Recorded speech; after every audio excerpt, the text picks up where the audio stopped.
Welcome back, time travelers! While it's still pretty fresh in your minds, I want you to think back to all that nature, emotion, and imagination of the Romantic period.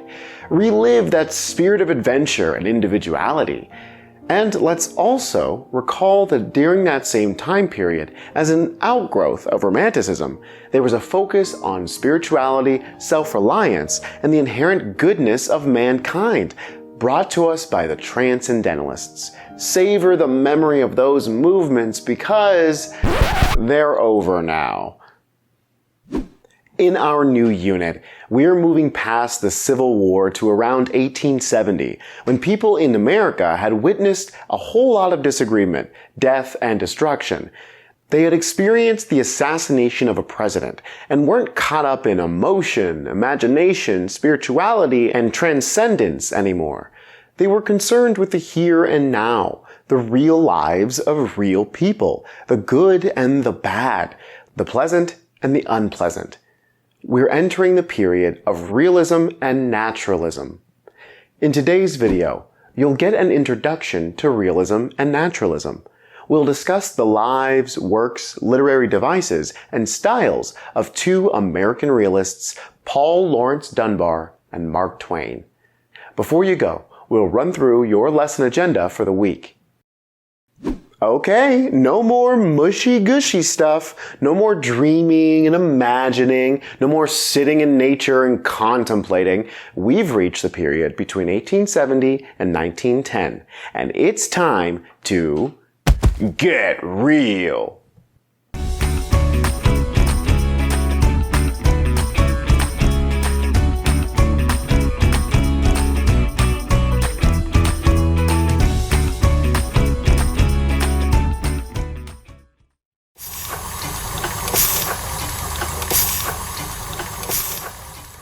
Realism and naturalism were two closely related movements.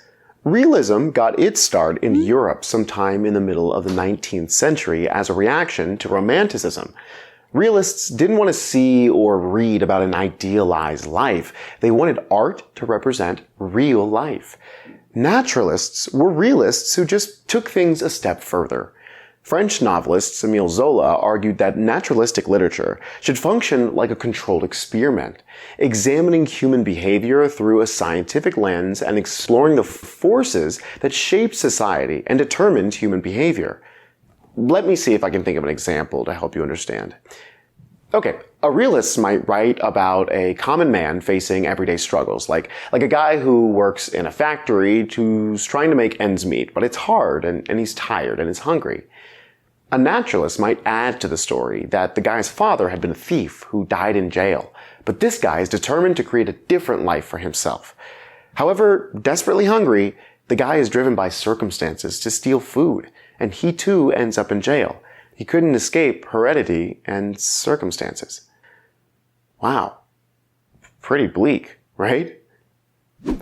Take a look at this 1849 painting by French artist Gustave Courbet, called The Stonebreakers. What do you think the artist is trying to say about the lives of these workers?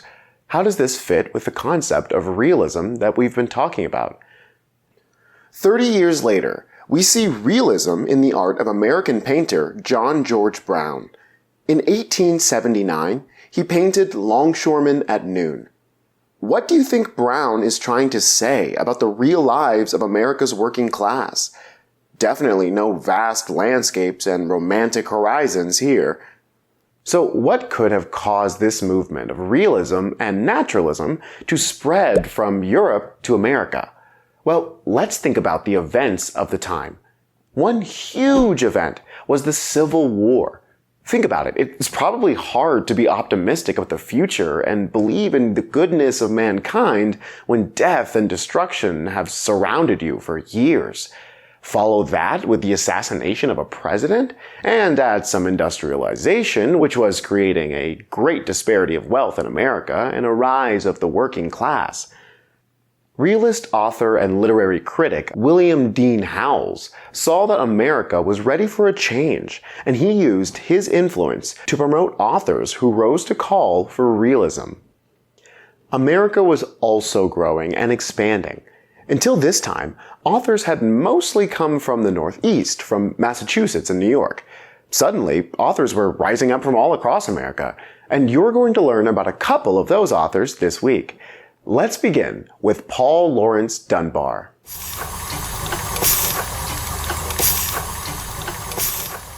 Paul Laurence Dunbar was born in Ohio in 1872 and died of tuberculosis in 1906 at only 33 years of age.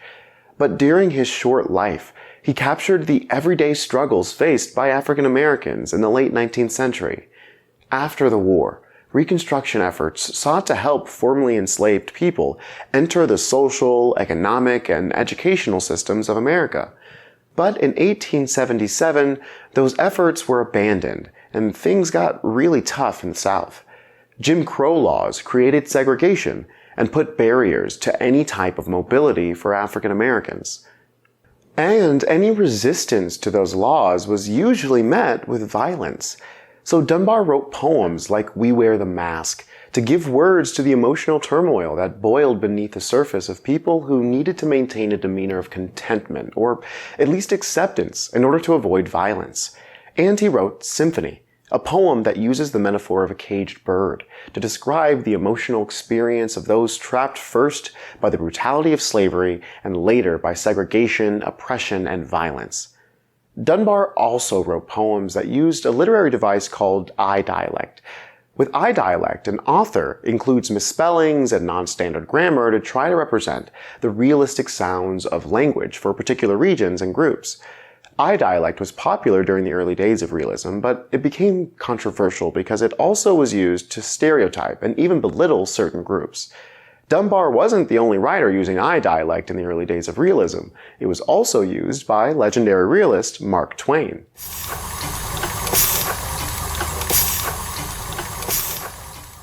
Mark Twain was born as Samuel Langhorne Clemens in Missouri in 1835.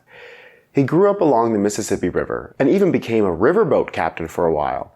So he was exposed to a lot of regional dialects, and he worked them into his stories through the use of I dialect. Twain's reality was different from Dunbar's, and his writings reflected that.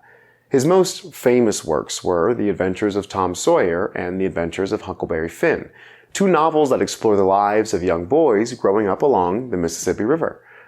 Twain was known for his use of a literary device called irony, where contradictory statements or situations reveal a reality that is different from what appears to be true.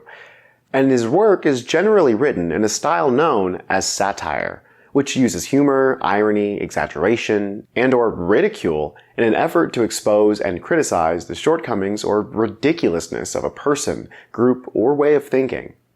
This week, you'll read one of Twain's short stories that's filled with irony and satire, The Celebrated Jumping Frog of Calaveras County. You'll also read an essay Twain wrote. It's a piece of literary criticism that, well, rips apart the romantic works of James Fenimore Cooper. Twain was a realist, and he was determined to move readers away from any fascination with romanticism and into the realm of literature and art that offered an authentic representation of ordinary human life. Okay, before you get started, let's take a look at your agenda for the week.